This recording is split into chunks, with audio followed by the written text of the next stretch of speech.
Quero cumprimentar a todos aí com uma boa tarde e com a graça e paz de nosso Senhor e Salvador Jesus Cristo. É um prazer muito grande para mim estar voltando aqui, né, aos Estúdios 1070, onde trabalhei por bastante tempo, 7 anos aproximadamente. Fui locutor do programa Amanhecer no Sertão durante 7 anos e fiz A Tarde é Nossa. Foi um tempo muito bom. Quero agradecer ao nosso irmão Jair, ao nosso irmão Valnei, e dizer que estou muito feliz por estar aqui podendo, nesse momento hoje, de forma especial, compartilhar a palavra do Senhor, que é muito mais importante, né? Que o mais importante é a palavra do Senhor, aqui no programa musical evangélico, na sua 37ª edição. Eu sou bom nisso, hein? Fala a verdade. E dizer para você que Jesus te ama, tá? Dizer para você que você é um escolhido do Senhor, e o Evangelho é pregado para chegar aos escolhidos. Se você está me ouvindo, você que está ouvindo, com certeza você tem parte nesse reino do Senhor, de ser escolhido do Senhor, tá? Então, coube a mim essa missão aqui de estar pregando a palavra do Senhor, e hoje é o Dia dos Pais. E eu preparei uma mensagem aqui, muito interessante, muito importante, que fala sobre pais e filhos. Fala que é no Evangelho segundo escreveu Lucas, no terceiro Evangelho do Novo Testamento, no capítulo 15, que é a parábola do filho pródigo. Eu vou mudar o título aqui, eu quero falar que é a parábola do pai verdadeiro. Porque nós temos filhos rebeldes e temos pais ruins. Nós temos pais bons e filhos rebeldes. E nós temos filhos sem pais. No Brasil hoje, o Brasil hoje conta, Valnei, irmão Jair, com 4 milhões e meio de filhos sem pais. Filhos que não têm o nome do pai no RG. Pai que não reconhece o filho, precisa de justiça, DNA. Uma verdadeira vergonha. Eu quero dizer que tem muitos pais que não deveriam ser chamados de pais. Estou falando isso no Dia dos Pais. Porque na hora que esse filho é produzido ali num ato sexual de amor ou de volúpia, não se pensa que vai ter um filho, não se pensa que vai ter que cuidar desse filho. O pai tem que cuidar dos filhos. Na linha judaica aqui, olhando o Velho Testamento, é uma coisa maravilhosa do mundo. O filho cega a herança do pai, é aquela coisa maravilhosa do mundo. Hoje em dia, ser pai ficou muito banal. E ser filho também ficou muito banal. Ou seja, está se perdendo a estrutura familiar, está se perdendo a ideia do patriarcado. Quando nós falamos em patriarcado, estamos falando de uma família que tenha pai e que tenha mãe. Da família que Cristo veio, da família do Velho Testamento, da família do judaísmo, da família da lei mosaica, na família da lei abraâmica, na família que Jesus nasceu. O Evangelho veio daí, o cristianismo deriva daí. Então vamos comigo aí. Evangelho segundo escreveu Lucas, no capítulo 15, o terceiro Evangelho do Novo Testamento. Esse livro de Lucas aqui, ele foi escrito no ano 96 aí, depois de Cristo, tá? Lucas, ele foi um médico, ele não foi discípulo de Jesus, viu, gente? Tem gente que pensa que Lucas andou com Jesus lá. Lucas, na realidade, nunca viu Jesus. Ele foi discípulo de Paulo. Então, tem uma fase aqui das parábolas, certo? A fase das parábolas. E uma das parábolas é essa parábola do filho pródigo, que eu vou trabalhar nela. Ele fala da palavra da grande ceia, do sal da terra, a palavra da ovelha perdida, a palavra da dracma perdida. Ele entra na palavra do filho pródigo. Então o Evangelho, a palavra do Senhor, nos relata da seguinte forma: continuou, versículo 11, certo homem tinha 2 filhos. O mais moço deles disse ao pai: Pai, dá-me perto dos meus bens que me cabe. E ele lhes repartiu os navios. Então Jesus está contando uma parábola aqui, que é uma comparação, e ele chega e fala que tem um pai normal, que tem 2 filhos, e o mais moço, o mais jovem, ele chega no pai dele e pede a herança para ele. Fala: ó, pai, me dá metade do que é meu aí do direito. O que era legal lá naquela época, viu, pessoal? Aqui hoje não é legal. Se eu chegar na minha mãe ali no Beija Alegre e falar pra ela, mãe, me dá metade dos meus bens aí, ela não vai poder me dar, porque a legislação não permite. E aqui o pai não questionou, e o versículo 12 disse, e ele lhes repartiu os haveres. Ou seja, deu a metade dos bens que ele tinha, a parte que cabia a ele. Entregou para ele lá, beleza? Olha que coisa interessante, né? E passando muitos dias, que são alguns anos, o filho mais moço, ajuntando tudo que era seu por direito, partiu para uma terra distante e lá dissipou ou gastou todos os seus bens, vivendo dissolutamente. Aí passou uns dias, o pai preparou o dinheiro, colocou na mão desse rapaz e ele vazou no mato. Ele saiu, ele foi aventurar, como todo jovem gosta de fazer, como eu já fiz, tá? Quando eu tinha 18 anos, Jair, eu fui embora de casa, porque eu achava que eu seria alguém, que eu ficaria bem longe da presença do meu pai, sem o meu pai mandar em mim, porque há uma ideia de liberdade muito grande quando a gente toma a maioridade, né? Aqui não está falando de maioridade, aqui está falando a Bíblia aqui está falando de questão de sair. Então ele pegou o dinheiro, saiu, foi para uma terra distante, não se fala qual terra que é, e não se fala também se ele era hebreu ou se ele era judeu. Jesus está dentro de uma parábola, uma comparação, tá? Vamos entender isso.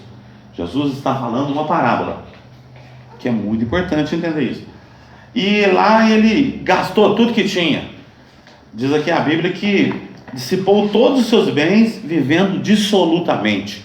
Eu não sei se ele gastou o dinheiro com a mulherada, se foi no bordel, se ele gastou com bebida. Eu sei que ele torrou o cascaio rapidinho. Normal fazer isso. Eu já fiz isso. O jovem, quando não é criado no caminho do Senhor, ou quando não obedece os pais, tem essa tendência de não ter juízo, né? A idade, a vontade da aventura leva a pessoa a ser assim. E depois de ele ter gastado, versículo 14, depois de ter consumido tudo, sobreveio àquele país uma grande fome, e ele começou a passar necessidade.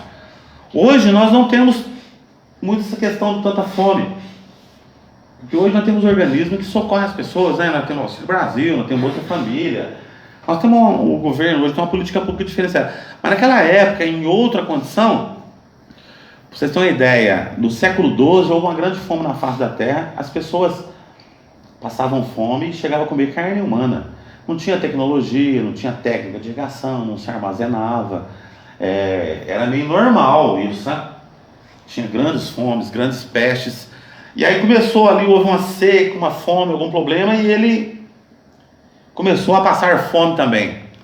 Aquele rapaz que tinha dinheiro, agora ele virou um mendigo, ele está passando fome. Olha que condição ruim quando a pessoa quer se aventurar, ou a pessoa não quer obedecer os pais, quer sair da ideia da família. Então, diz aqui o versículo 15, ele foi e se agregou-se a um dos cidadãos daquela terra, daquele lugar, que a Bíblia não relata o nome, tá? E essa parábola do filho pródigo só é citada em Lucas, no livro de Lucas.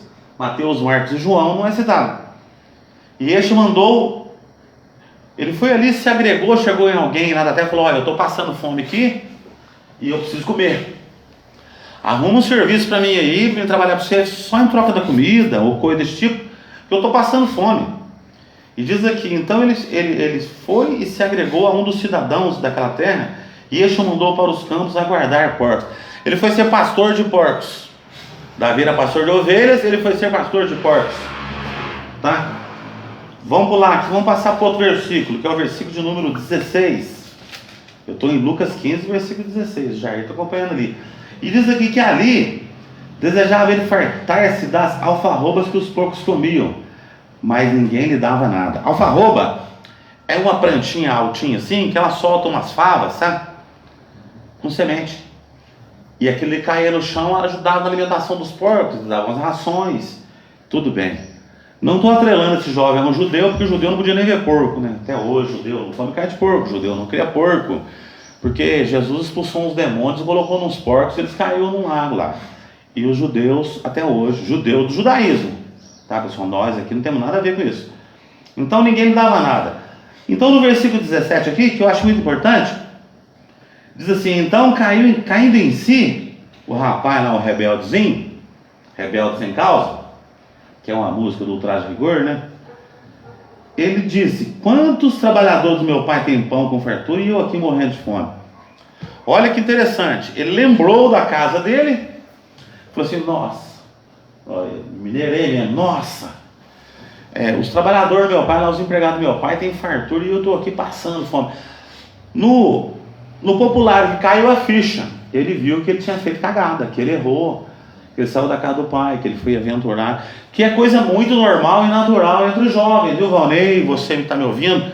Se o teu filho fez isso ou está fazendo, é normal e natural. Ele tem outra idade, ele tem outra cabeça, ele vive em outro mundo, né? Aí vem o arrependimento, versículo 18. Ele fala: levantar-me-ei e irei ter com meu pai. Eu vou levantar e vou voltar lá para a casa do meu pai. E vou falar para ele, e lhe direi: pai, pequei contra o céu, pequei contra Deus e pequei contra o Senhor. Coisa interessante, coisa boa é quando o homem, quando eu e você reconhecemos o nosso erro. E nós erramos todos os dias, e nós pecamos todos os dias. Só que reconhecer um erro é uma coisa maravilhosa. É muito importante quando se reconhece estar errado. Ele errou e errou feio, gastou o dinheiro tudo, quebrou, ficou pobre, arrependeu, falou: vou voltar lá para casa do meu pai e vou falar para ele: pai, eu pequei contra o Senhor, pequei contra Deus,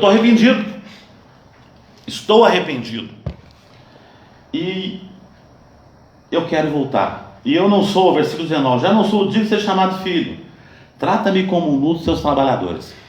Ou seja, pai, o senhor não precisa me chamar nem de filho, só para me tratar como empregado aí, que eu fico muito feliz, porque eu estava passando fome lá, querendo comer comida dos porcos, eu errei mesmo, e eu estou aqui. Coisa boa, viu? Viu, irmão Jair? É espetacular quando um ser humano reconhece que está errado, que as pessoas não gostam de reconhecer seus erros. Todo mundo acha que está certo, né? Todo mundo acha-se senhores das razões e donos da verdade. Mas ele caiu a ficha e voltou. E levantando-se, foi para o seu pai. Saiu da terra que estava e voltou para trás, pegou o caminho de volta. O que eu fiz quando eu tinha 18 anos? Fui lá para Francisco Morato e voltei para trás. Voltei para a casa do meu pai. Então diz o que o versículo 20: levantando-se, ele foi para a casa do seu pai e voltou. Vindo ele ainda longe, quando seu pai o avistou, ele estava voltando lá. O pai dele viu ele de longe, reconheceu ele e já ficou feliz. Eu falo que esse pai aqui, dessa passagem, é o melhor pai do mundo. E o pai, quando seu pai o avistou e compadecido, correndo, o abraçou e o beijou.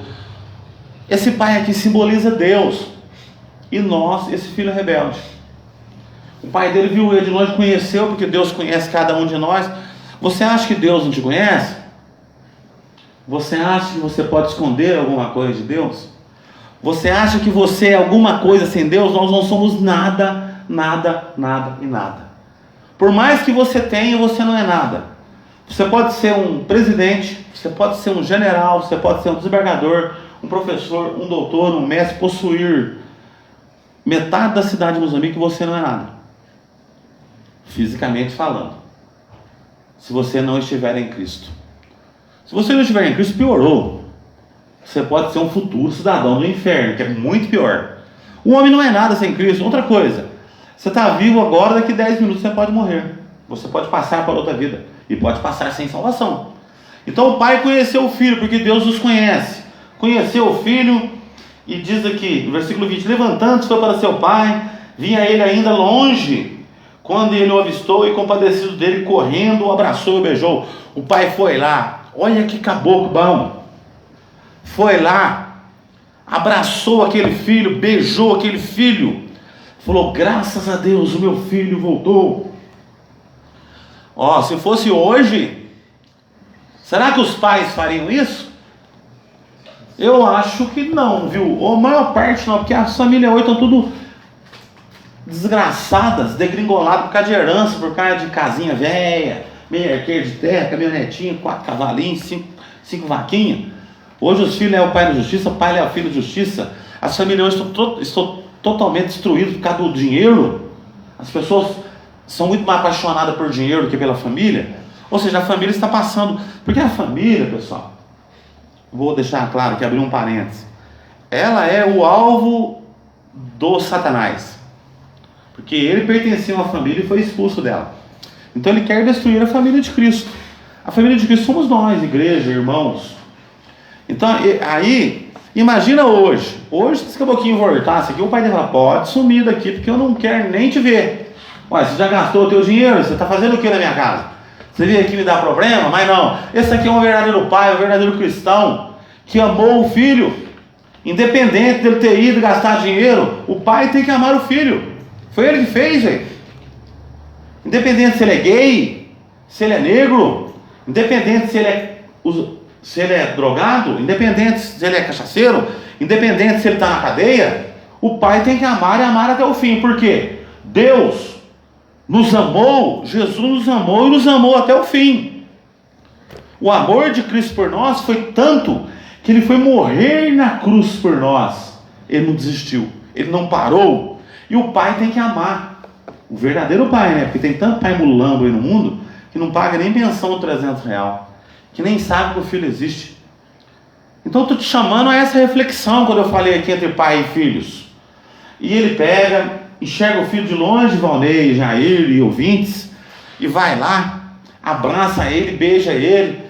E aí tem um outro filho, né? Que esse é o mais novo, né? Tem o mais velho fica morrendo de ciúme. A hora que ele vê o pai dele, manda, aí ele vai dando ordem, aí levantando, tá, vamos lá no versículo 21. E o filho disse, pai, pequei contra o céu e contra ti. Já não sou digno de chamar teu pai. O pai, porém, disse ao seu servo, trazei depressa a melhor roupa, vestiu, ponde-lhe um anel no dedo e sandália nos pés. Trazei também e matai um novilho cevado, comamos e regozijamos. Fez uma festa. Olha que pai, gente boa, é? Aqui um caboclo desse aqui é top de linha mesmo, né? Que todos os pais fossem pai igual esse pai aqui, né, Valnei? O cara foi lá fora, fez o maior zoeiro do mundo, gastou milhões e voltou para trás. O pai recebeu ele de coração aberto, porque ele pensou com ele, eu perdi esse filho, mas ele voltou, agora ele está em casa. Aí ele fez uma festa, e o irmão que estava em casa junto com o pai ficou totalmente ciumado. Ciúme é um problema sério no meio da família. Muitas coisas são problemas sérios no meio da família, mas o ciúme é um deles. Então diz aqui, porque este meu filho estava morto e reviveu, estava perdido e foi achado, e começaram a regozijar, fizeram festa, né? Eu estava falando hoje aqui, hoje cedo lá no outro programa que eu tenho lá na Rádio Clube, que nós, pais, eu tenho 2 filhas, o Valnei é solteiro, não tem filho? Você tem filho, senhor? Não tem filho? Mas às vezes nós pensamos que damos bom exemplo aos nossos filhos, e às vezes nós somos o pior exemplo do mundo. Eu estava contando aqui que antigamente eu bebia, sabe? Eu ia para o churrasco, levava minhas filhas, menininha, chegava lá e eu dava bebida para elas. Bebe um golinho aqui, não faz mal não. Uma vez eu fui no churrasco lá num pesqueiro aí, minhas filhas veio embora, eu fiquei sozinho lá, e eu levava os filhos pro churrasco. Nós vemos bastante churrasco, a galera junto, os filhos estão lá junto, crianças, 7, 8, 9, 10, 12 anos, e os pais bebem na presença dos filhos, e os filhos aprendem a beber, aprendem a usar drogas junto com os pais. Nós pais temos que dar exemplo aos filhos, às vezes nós somos um mau exemplo terrível.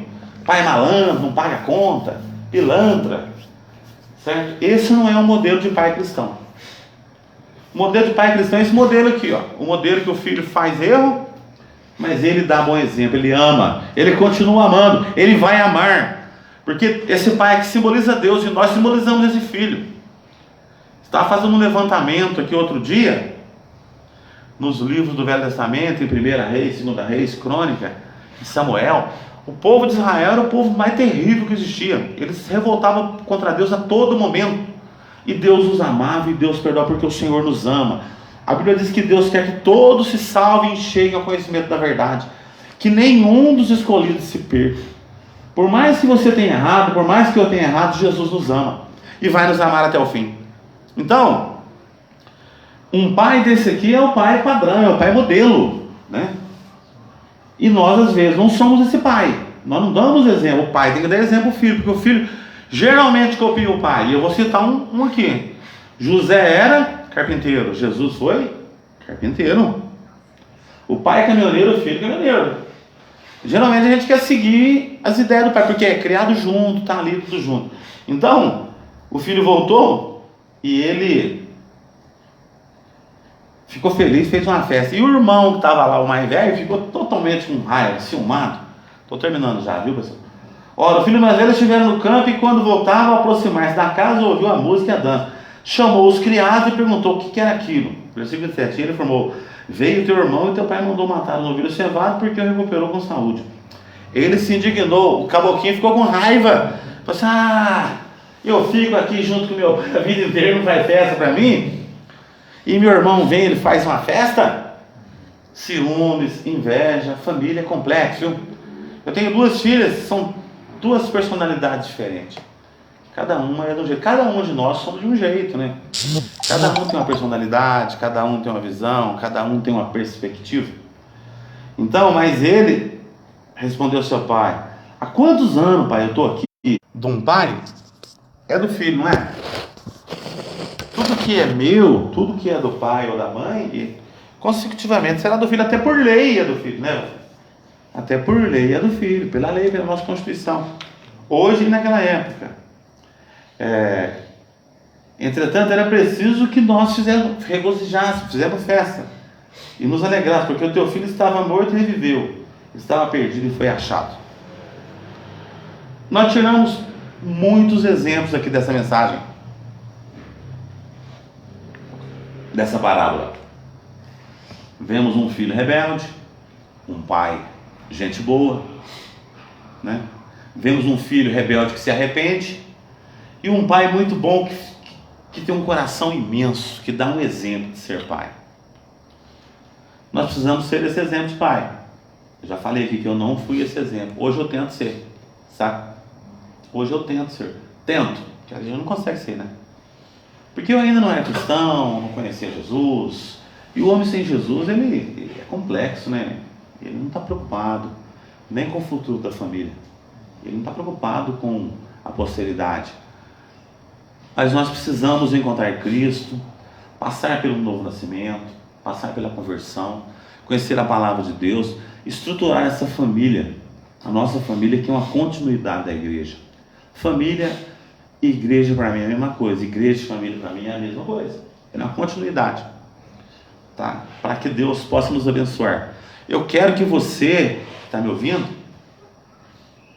na hora que tiver um tempinho, pega esse livro de Lucas, aí, capítulo 16, capítulo 15, dá uma lida nesse texto, faça uma reflexão e pergunta para você mesmo: será que eu estou sendo um bom pai? E você, jovem que está me ouvindo, será que eu estou sendo um bom filho? Porque aqui o pai simboliza Deus e o filho simboliza nós, rebeldes, pecadores, que precisamos voltar para a casa do pai. E você que está fora da casa do teu pai, está na hora de você voltar. Porque o teu pai, assim como Deus, te ama, quer você dentro de casa, quer você dentro do lar, quer você protegido. E mais, Jesus morreu na cruz do Calvário por todos nós. Derramou o seu sangue lá na cruz do Calvário, para que através desse sacrifício, Ele nos abrisse para nós a salvação e a vida eterna. E é por Cristo que nós somos filhos de Deus, tá? Porque sem Cristo nós somos só criaturas. Lá em Atos 1 é só por Cristo que nós somos adotados, nós somos filhos de Deus. E sendo filho de Deus, nós somos co-herdeiros das promessas do céu, salvação e vida eterna. Jesus não promete dar carro, casa, caminhonete, namorada, nada disso. O Evangelho não te promete, o Evangelho não é banco, Jesus não é concessionária, nem gerador de emprego, nem Sebrae. Jesus, Ele é o Salvador. E a palavra do Senhor, que está aqui na minha frente, a qual eu estava aqui compartilhando com vocês, ela mostra para nós Jesus como Salvador da sua alma, da sua vida, abençoador da sua família. Esse é o Cristo que nós acreditamos, que nós cremos, que nós pregamos. Eu sou presbiteriano no Brasil, mas eu acredito em Cristo. Eu não acredito em padre, em pastores, em políticos, em religiosos, principalmente em religiosos. Nós acreditamos na palavra de Deus.